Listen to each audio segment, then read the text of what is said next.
Hello everyone, merry Christmas সবাইকে। তো Christmas উপলক্ষে আমি বানিয়েছিলাম প্লাম ফ্রুট কেক, যেটা দেখতেই পারছো কি সুন্দর লোভনীয় লাগছে, খুবই সফটও হয়েছিল।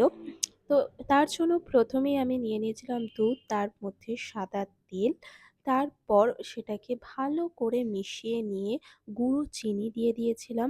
তোমাদের যতটুকু পরিমাণে লাগবে দিয়ে দেবে। তারপরে ভ্যানিলা এসেন্স আর ময়দা দিয়ে দিয়েছিলাম। ময়দা ২ কাপের মতো দিয়েছিলাম, আর গুঁড়ো দুধ।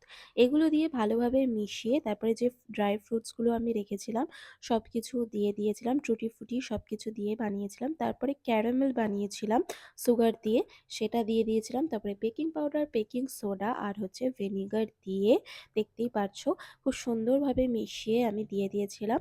তারপরে কিছুক্ষণ প্রায় ৫৫ মিনিট পরেই কিন্তু আমার কেক পুরো রেডি।